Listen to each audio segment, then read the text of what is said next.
what we've got here. We've got another article here. Labour can end austerity at a stroke by taxing the rich and taxing them hard. Now this is interesting. This is something that a lot of people have been calling for. If we're being honest, a lot of people have been calling for this. But I think the question is to ask, why are they calling for this? I think it's because we've seen an absolute collapse of the middle class, in addition to, huge inequalities. Inequality growing at a astounding rate. So we've got no middle class and huge inequality. These people that are arguing this are saying, surely the only way for us to get some remnants of a middle class back, or some potential stability or equality, we need to take something back from the rich and give it to the poor. But the problem with tax is that they only can tax money that's been made. They can only tax cash. And what makes the upper class and the owning class is that they own assets. The person, millionaires aren't millionaires because they have $1 million in cash in their bank account. I'm sure plenty do, but they're millionaires because they own a business that is worth multi-million pounds. They own properties that own multi-million pounds. You can't. How can you tax 20% of a property? You can't. You can tax 20% of the income generated from the property, or 30%, or 40%, or 50%, whatever. But you can't charge. Government can't take 20% of the property that has been owned. And the issue we're seeing in all of these political parties, Labour and Conservative, you'll see it in both. Labour may increase taxes a bit, but that's not going to solve the issue. And when I say raise taxes a bit, it's only going to be a bit, because it's not going to raise taxes by a huge amount, because the Labour aren't forgetting where the donors come from. Same thing with Conservatives, that they were hesitant to raise taxes because they know where their bread is buttered. These are guys who their donors are billionaires, are multi-millionaires, billionaires. They don't want higher taxes. They want lower taxes. Of course they do. They want to keep more of their money. So it'd be interesting to see what Labour can do with this. It's certainly interesting, because austerity inflicted by the Conservatives, like it says in the article, it's really just decimated the middle class. Ultimately decimated the working class also. Let's be honest, because the working class is absolutely on its knees at the moment in the UK. And what the country needs is growth. So, conservatives and right-wing media, they can try and demonise the notion of tax and spend, and Labour will just spend money. Austerity has absolutely drained this country dry.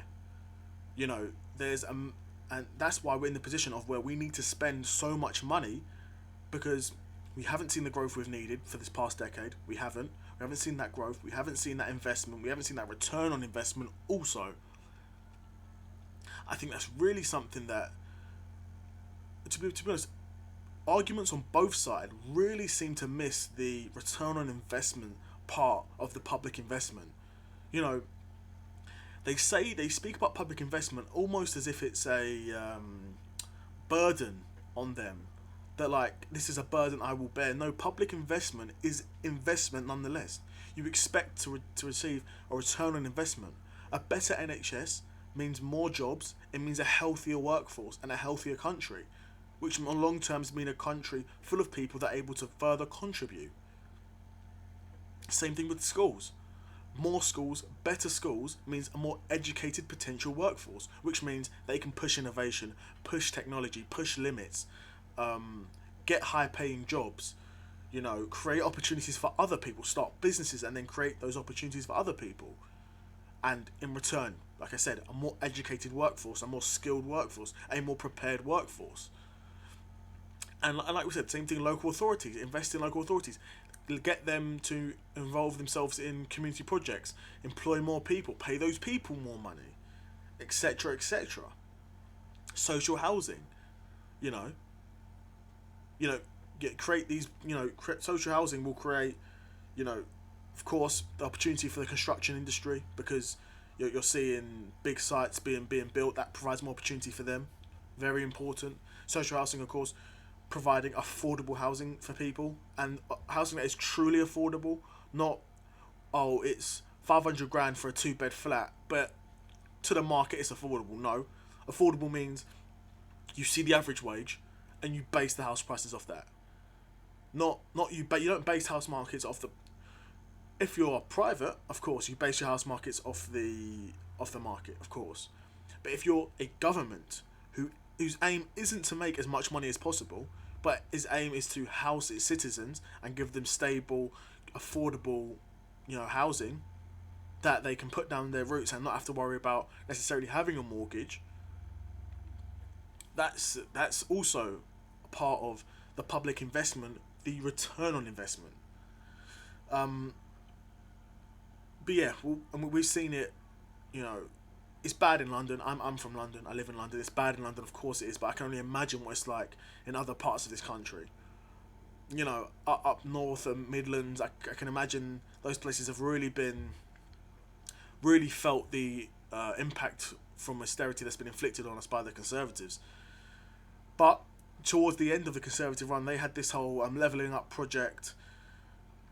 Whatever happened to that, we'll probably never know. to be honest, that was a joke. The money, I don't know where the money was spent. I'm not sure what they spent it on, but it clearly didn't work. Clearly, I think that goes without saying. But hey, we'll see what the Labour want to do with the taxes, because there's opportunity there. There is an opportunity there, but it's as if they can really, take advantage of that opportunity, because Labour, just like the Conservatives, they have billionaire donors too. They're bought and paid for. Maybe not as much as the Conservatives, but let's not forget they are bought and paid for as well. So let's see what happens with them.